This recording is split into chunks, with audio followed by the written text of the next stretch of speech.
Punjabi radio USA पेश करता है अज दा दिन सिख इतिहास विच।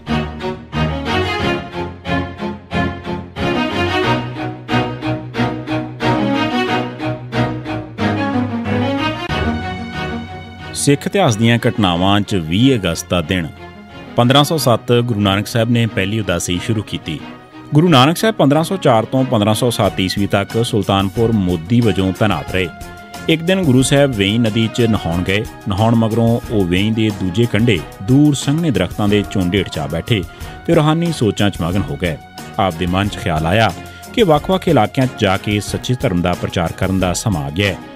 आपने इस संबंध च योजना बनानी शुरू कर दी। आप दी ऐसी लिव लगी कि आप कई घड़ियां उत्थे बैठे रहे। एक जन्म साखी का लेखक इसनूं 3 दिन ते एक होर जन्म साखी का लेखक तां गुरु साहब का 8 दिन नदी च वड़े रहण दा लिखते ने, जो कि सही नहीं लगता। पिछों लोगों ने यह सोचा कि गुरु जी डुब गए होंगे। ये सोच के दौलत खान लोधी ने मोदी खाने के हिसाब की जांच पड़ताल की। शाम गए जब कुछ लोग उधरों लंघे तो उन्होंने गुरु साहब नूं सोचां च लीन होए बैठे वेख्या। उन्होंने लोगों ने गुरु साहब नाल बचन किए। इस मगरों गुरु साहब अपने घर मुड़ आए तो उन्होंने ऐलान किया कि उन्होंने अकाल पुरख का हुक्म होया है कि वह नवे पंथ का प्रचार करने वास्ते उदासी यानी प्रचारी दौरे करनगे।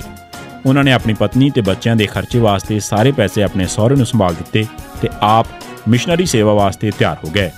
गुरु जी ने उदासी पहरावा पहन लिया ते भाई मरदाना नूं भी इसे पहरावे च नाल लैके सिख धर्म के प्रचार वास्ते तुर पए। 1944 आल पार्टीज सिक्स कानफ्रेंस वालों सिख स्टेट की मंग। पाकिस्तान की मंग की तेजी नूं मुख रख के राजगोपाल आचार्य वालों सीधे तरीके नाल पाकिस्तान की मंग मनण वास्ते पेश किए फार्मूले ते विचार करन वास्ते मास्टर तारा सिंह दीआं कोशिशां नाल बुलाई गई आल सिक्स पार्टीज कानफ्रेंस 20 अगस्त 1944 के दिन तेजा सिंह समुंदरी हाल अमृतसर विखे हुई। इस वास्ते सदे 714 आगुआं चों 561 हाज़र हुए। इस कानफ्रेंस ने मास्टर तारा सिंह नूं हुक्म किया कि वह राजा जी फार्मूले विरुद्ध मोर्चा लाउण।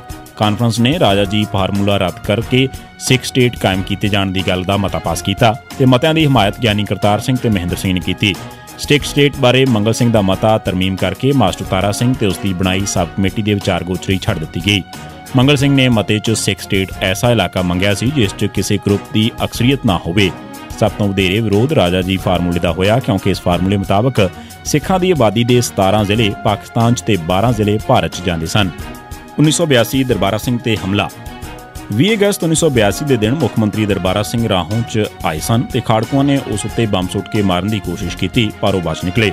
पुलिस ने बंब सुट्टण के शक च धूलकोट का गुरमीत सिंह फड़ लिया। उसके दोवां हत्थां नूं अगे रख के साड़ दिता गया। जंबूरा नाल उसके नौ खिंचे गए ते अखीर जद उस कोलों कुछ भी ना मिलिया तो DIG अटवाल के हुक्म ते उसनूं झूठे मुकाबले च मार दिता गया।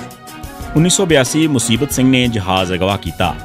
20 अगस्त 1982 के दिन मनजीत सिंह उर्फ मुसीबत सिंह ने पिस्तौल नाल एक जहाज़ अगवा किया ते इसका हशर भी 4 अगस्त 1982 की गुरबख्श सिंह हाईजैकिंग वाला होया। जदों जहाज़ लाहौर उतरन की थां अमृतसर वापस पुजा तो जहाज़ का गेट खुलदे गोलियां मार के पुलिस ने मनजीत सिंह नूं मार दिता।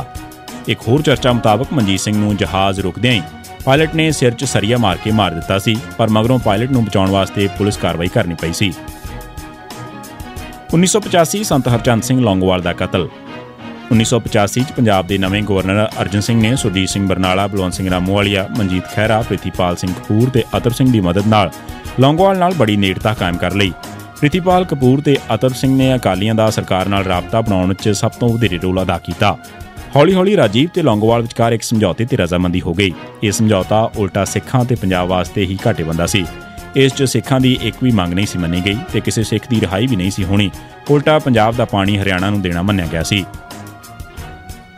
एक साजिश हेठ लौंगोवाल कोलों राजीव नूं खत लिखवा के पंजाब का मसला हल करने वास्ते कदम चुकण वास्ते कहा गया ते अखीर 23 जुलाई नूं राजीव ने लौंगोवाल विचकार मुलाकातां करवा के 24 जुलाई नूं राजीव लौंगोवाल समझौते का ऐलान भी किया गया। इस समझौते नूं भारतीय पार्लीमेंट विच भी पास कर दिता गया। खाड़कुआं ने इसनूं शर्मनाक हेठी ते कौम की दस्तार मिट्टी च रोलना आख्या।